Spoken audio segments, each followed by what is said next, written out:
my commentary on Isaiah 53, verse by verse, as it covers me. Not Jesus Christ, not the people of Israel, the Jewish people. Isaiah 52 ends with verse 12.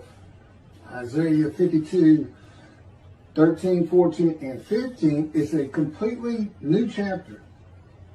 The very beginning of Isaiah 53.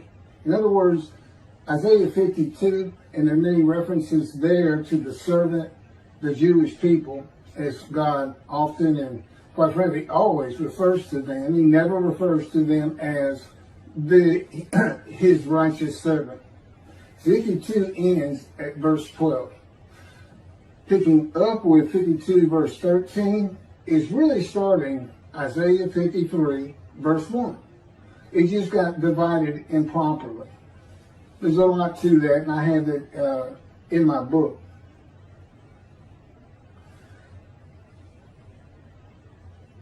Isaiah 52 verse 13. Indeed, and this starts out in quotes. 13, 14, and 15 are a multiple quote verses. In other words, this quote that 13 starts with ends at the end of verse 15. Indeed, my servant shall prosper, be exalted, and raised to great heights. My servant shall prosper, be exalted, and raised to great heights. This is in midrash form. That's when you read a verse and generally break it down into parts and then give commentary on each of the parts. My servant is now the sinful, blemished, and disfigured Gentile who becomes, quote, my righteous servant, close quote. That's by God in Isaiah chapter 53, verse 11. After passing the test of devotion in Isaiah 53, verse 10, when he makes himself an offering for guilt in a covenant with God, agreeing to go through the suffering of God's fire of refinement. There's much more on that when I get to verse 10 and 11. God's righteous servant is the man who is made suitable in the Lord's fire of refinement of punishment, maltreatment, chastisement, bruising, and crushing. Now the key to this is the book of Ezekiel. He literally goes through everything that the man of Isaiah 53, the righteous servant, goes through, except he's not crushed with disease, he's not familiar with disease, and he is not wounded. All these other words, maltreatment, punishment, chastisement, bruising, crushing, that are in Isaiah 53, apply to him too. And again, I have a lot more on that. And the purpose of this is to make the many righteous. That's what this story is about. Chapter 53. It starts out with the people who need righteousness. And that's the first 6 verses, and I'm getting to them. And they are multiple quote verses also. Quote starts at verse 1 of chapter 53 and ends at the end of verse 6. And that's what it's all about. Here's this man. You're going to see what kind of problems he has and how lowly he was, and rises up to be God's righteous servant, speaking to God. As it turns out, in the day of the Lord, and you can find this in so many of my other videos, which is this day. Because Jeremiah 31 talks about a time to come, and it connects with Malachi 3, chapter 3, which is the last page of the prophets that God speaks to his prophets, and God prophesies a day of the Lord. And it says, so to make the many righteous, and through him the Lord's purpose might prosper.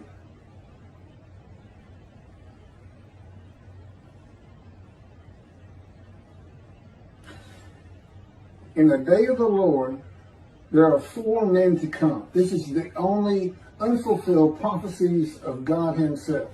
4 men to come. That would be the righteous servant himself, the prophet like Moses, who's never appeared, Elijah, and we find he's the messenger in Malachi 3, and of course the anointed one, Moshiach, the descendant of King David, from Isaiah chapter 11. Now, as I said, this is verse by verse and how I fit them. God came to me at birth, but did not speak to me as he did to Ezekiel immediately when his spirit lit upon Ezekiel. Then he could hear God speak. God is in his spirit. I have a little more on that in here, but it's also in many other videos. There's only one description. And the sages knew. The sages knew, although it's totally ignored today in Judaism, who says this Isaiah 53, the Jewish people as one man, Israel, a patriarch. You had to have the description. And they believed and said the descendant of King David of chapter 11, the Moshiach, was described in Isaiah 53. They even had a name for him in the Babylon Talmud, the leper scholar. And that's because he's familiar with disease, crushed with disease, and yet by his knowledge, he makes the many righteous.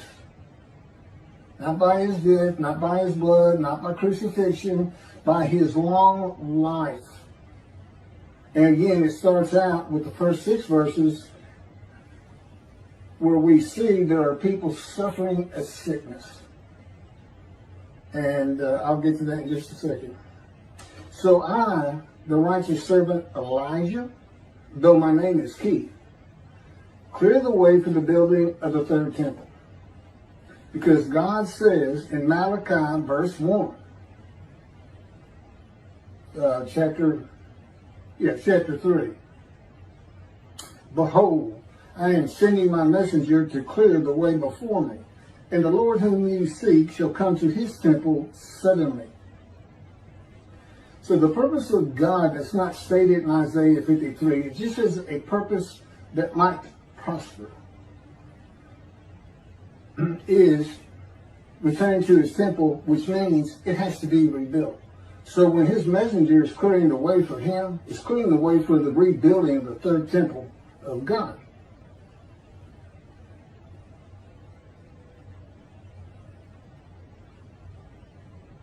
And this purpose of Elijah is a purpose that might prosper also.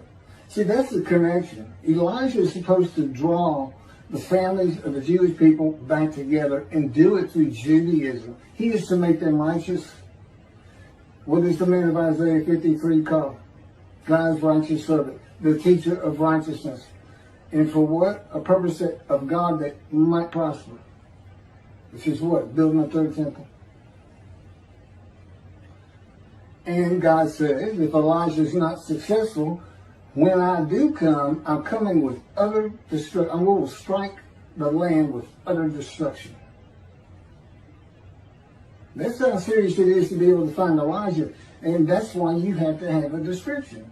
4 men to come, 1 description. It's implicit, it's explicit, and there's no other way to look at it. And the sages would agree with me, I'm quite sure, that you have to have a description of these men.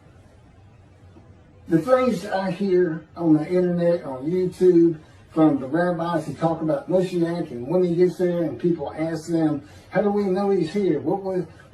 This and that and this? The answers are so varied and to me so ridiculous. You know, you're going to know who he is because he fits this description. That's what it's for. It's for the day of the Lord. Now, what's the day of the Lord about? Well, Jeremiah says, see, a time is coming, the ruined land, the desolate land will be rebuilt again.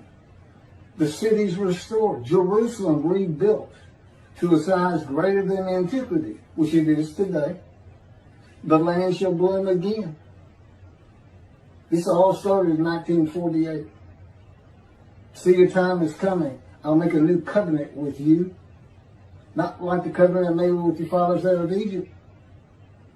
I'm going to forgive your sins, and I'm going to remember them no more. And this will cause Torah to be written on your heart, which is a metaphor for basically, when Jewish people find out God is back and God is doing what he said, that's going to draw. That's going to get these people back that are in the first 6 verses to righteousness.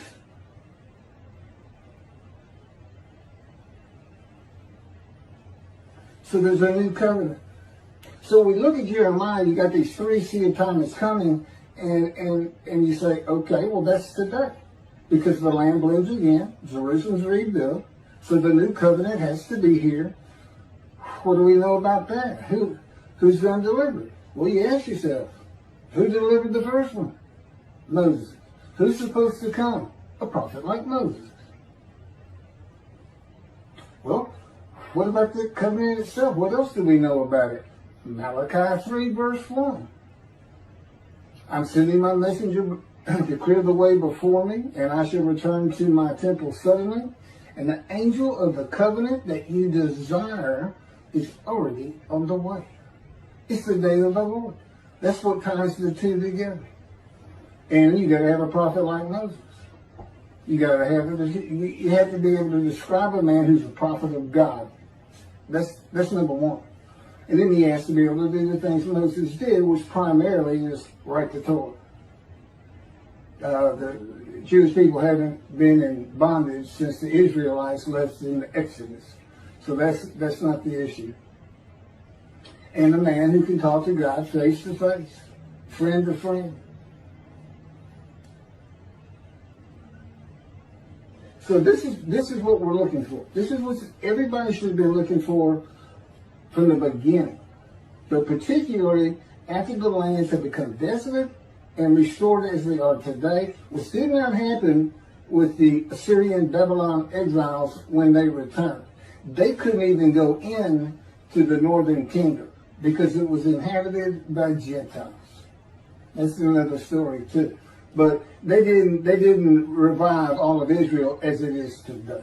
This is when it occurs, and I can tell you it is occurring because he's been training me up for this for 13 years now. We're just now starting to make a splash and let people understand what's really happening. He's here. It is the day of the Lord. There's 3 Abrahamic religions: Judaism, Christianity, and Islam. And it is unquestioned, at least in this room, the clear winner is Judaism. There ain't any question about it. And rightfully so. What other people have suffered as they have. So this is what we're looking for. The man being described, when all the verses are taken together, is a sinful man whose life had been lowly, full of grievous events, serious injuries and wounds, a man of pain and suffering, familiar with disease, that the Spirit of God alights upon, to the crown of God's righteous servant, who makes the many righteous and rises to great heights. Other scripture says the stock of Jesse. Jesse is the father of King David, which we find in the first verse of chapter 11 of Isaiah. The stock of Jesse that has remained standing shall become a standard to peoples. Nations shall seek his counsel, and his abode shall be honored. That's Isaiah chapter 11, verse 10. I, the righteous servant David, though my name is Keith, will have an abode that is humble when the Lord cuts me off from the land of the living. In Isaiah 53, well, I'll get to it. It happened to Ezekiel too. From the world of material things and society to fit Isaiah 53 verse 8. And in the end, my abode is one to be honored in Isaiah chapter 11 verse 10. From a poor man to a rich man, with the many as my portion, and the multitude as my spoil. Prosperous and held in high regard by many, and the multitude of the Jewish people. Verse 14, just as the many were appalled at him, so marred was his appearance, unlike that of man, his form beyond human semblance. This is the beginning of identifying God's righteous servant in Isaiah 53 as a man with disfigurement, because not only is he afflicted by God, he is also blemished. And I'll get to that. It's very important that was put into Isaiah 53. Usually you think of afflicted with a disease, but these are separated. Another affliction is disfigurement at birth. King David would have nothing to do with the blind, the crippled, the lame, because it was a sign in those days that God did not like you. He had nothing to do with him. You know, he's not a man without defects, such as lambs and rams for a sin offering and guilt offering in the Torah. In other words, God had Isaiah write that in, that this man was disfigured and afflicted with disease for one main purpose. Do not try to use the animal sacrificial atonement worship laws of Leviticus for this chapter, for this man. And that's just what the Christians did. And one rabbi that I know of, human sacrifice is what that would be. But you know what you can't sacrifice? A defective, blemished lamb or ram. You can't do it. It's not acceptable and won't be accepted by God. And the Christians can't see it. They just can't see it. They're blind. As they say the Jewish people are, that Isaiah 53 is prophetic of and describes Jesus Christ. I don't see him fitting a single verse, save one. But that's for another time. So, how could a man today fit the description of the Lord's righteous servant in Isaiah 52:14, with his appearance marred, unlike that of man, a normal man, unlike normal men? And just so marred, he shall startle many nations in verse 52:15. So he's marred, his appearance is so awful you can't look upon him, it sounds like. But the truth of it is, he goes on to startle many nations. Nations seek his counsel. He makes them many righteous. So he is a person who can be looked upon. There is one way and still be alive to fulfill verse 52:15, to describe a man who comes when the land blooms again, the ruined cities have been rebuilt, and Jerusalem has been rebuilt to the size as it is today, which began about 70 years ago. By the way, God dictated a book to me, Isaiah 53 and the Day of the Lord. We had put together over almost 85 videos covering every single chapter, among other things. And in addition, the second book he had me type, he dictated it. I had to learn everything. It's not straight dictation. It takes a lot of give and take, this and that, but every single word, every sentence, every paragraph, every chapter, the entirety of the book is God's. It's just like the Torah. Both of these books, and that's what I'm using. I mean, in other words, he had me put this together. I was an atheist for 50 years. I didn't know anything about Judaism. I didn't know what a Tanakh was. I didn't know what a Hebrew Bible was. I never heard of anything like Isaiah 53. I never associated with religious people. I had no training. When I say I was an atheist, I was adamant. There is no God. It's partly because, like so many people like me, when you go through tremendously bad things, you just stop thinking there's somebody who looks favorably on me. Nothing good ever happens. And I'll bear my own problems, thank you. That kind of attitude. Now, if I were to be seen with all of my injuries from accidents and surgical operations at one time before healing, together with my congenital disfigurement, my appearance and features would be marred from that of normal man. This is my history. I was born prematurely in the 7th month without my right pectoral muscle, with a shorter right shoulder, and a withered arm. There's just no muscle on it, my right arm. I have a 4-inch wound from surgery to remove tissue above the missing right pectoral when I was 2 years old, my first surgery. My feet would have 3rd-degree burns from standing on the ashes of hot coals at a 4th of July celebration when I was 4.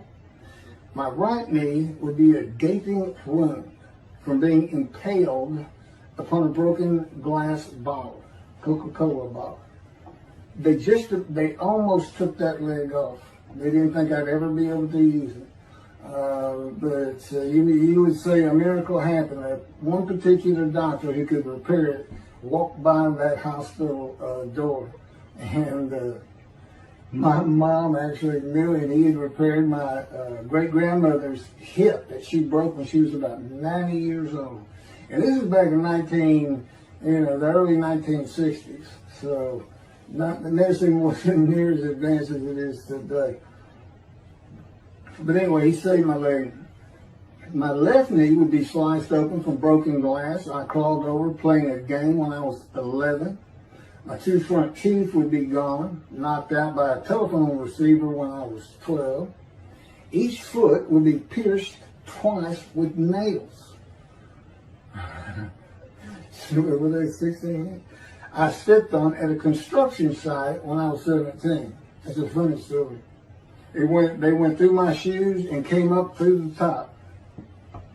Left foot and right foot. My torso would be opened from the top of my rib cage vertically down to the pelvic bone from surgery to repair a .22 caliber gunshot to my abdomen. It went in through my front right side and came out over here on my left back side. It was just like an angle, almost straight across through me from about 2 feet away. And it pierced my bladder, colon, and intestines, and that was when I was 18. My upper jaw, the teeth, gums, and bone would be severed from my skull from orthodontic surgery, with my face swollen to twice its normal size when I was 38. It was surgery done to try to realign my top teeth with my bottom because I had a perpetual headache, one for almost 27 years of suffering. And the stories behind all these accidents and events and how I survived them is very interesting, and that's what the second book's about. It's called The Life of the Righteous Servant, God's Righteous Servant of Isaiah 53. Which he also dictated to me, even though it was my life. And it's primarily to show how I fit these verses. Because that's why he came to me at birth but didn't talk to me till I was 50. It's to make sure I fit these verses. He said he came to Jeremiah at the womb, and he was a priestly man. He had a great life doing God's work, even though he was one of the Babylon exiles. God came to me for a different purpose, to make sure I had a life of suffering, to make sure I fit these verses, and to prepare me in all kinds of other ways that I didn't know. He basically orchestrated my life without my knowledge, and me all the time being an atheist. But these stories are in that book. The first 7 chapters are just about me. That's pretty easy to read, just accidents that happen. And then it picks up with the chapter where he speaks to me for the first time. And then there's an additional 7 chapters culminating with what I'm reading to you right now. It's called chapter 16, Isaiah 53, Keith McCarty, verse by verse. That's what he had me write down. The skin of my chest would be open from a 6-inch in diameter circular cut to remove skin cancer when I was 43. My torso was opened again to remove a 6 to 8 inch malignant cancerous tumor that had burst through my colon when I was 44, and again in my 50s for abdominal hernia mesh surgery. I'm 63 today. God spoke to me at 50. As I said, he's been training me up for this for 13 years and teaching me all this.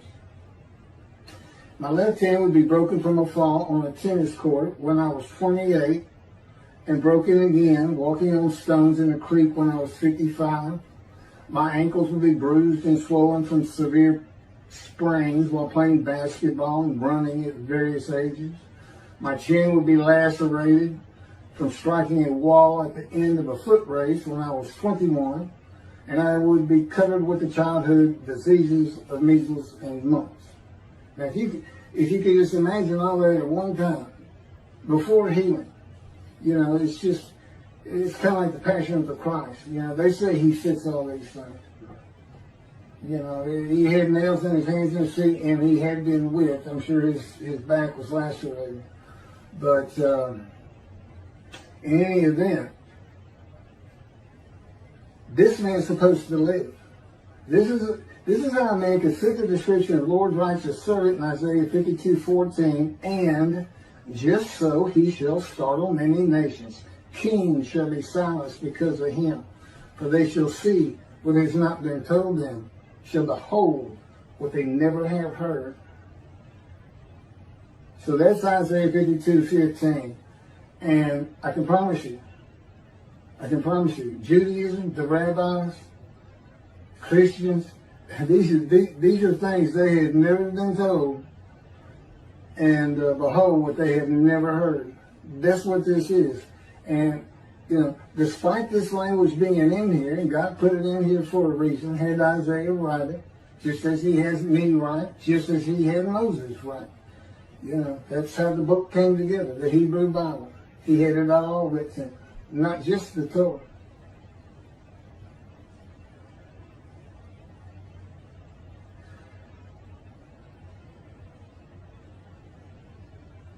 Okay, so, nations, the Gentiles, startled, and kings, leader of nations, silenced by saying the following: God's righteous servant, his servant David, Elijah, and the prophet like Moses as one man, hearing that God's righteous servant arise in the time to come of Jeremiah 31, which is the day of the Lord. That God's righteous servant is the only man to come who is described in the scripture and is inherently and implicitly the anointed one, David. God calls, they call him King Moshiach, Rambam did. And he's thought of as being a king. Ezekiel, you only see the anointed one, Moshiach, in chapter 11. And God just says, my spirit's going to light upon a descendant of King David. And then in Ezekiel, and he calls him my servant David, a shepherd. But back when Rambam was writing, and when the Talmud was put together, kingdoms were, well, as you've heard, there was a northern kingdom and a southern kingdom. So if there's a descendant of David coming back, then it's thought that the Davidic dynasty would be resurrected. Well, that's not going to happen today. And God knew when this time to come was going to be, for the most part, to the very day. But, and that Israel will be a democrat country. So, forget all the kingdoms and this and that you hear taught about this Messianic era that the rabbis teach.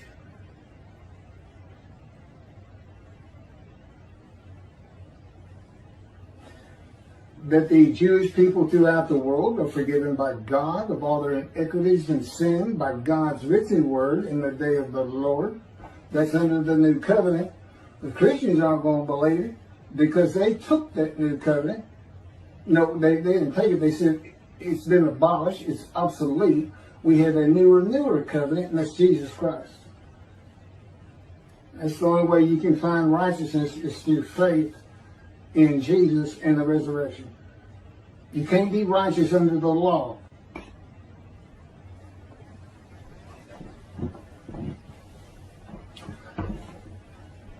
Okay, I can only put a half an hour on my camera at a time, and it just ran out. But let me pick back up and keep going. That heaven is being created for only the Jewish people. That God's righteous servant, like Isaiah 53, is a Gentile. That's going to floor everybody. There are Christians who believe that man describes Jewish, and you can better believe Judaism does too. Even though, not the name described in Isaiah 53, but the Moshiach of Isaiah chapter 11. Well, he's not. And God had good reasons for that. Very good reasons. And that's in the beginning. When we make it to Israel, I'm going to convert Orthodox and become a Jew. That Jesus, being a Jew, cannot be God's righteous servant. And there's one reason right there. Isaiah 53 can't be used for human sacrifice.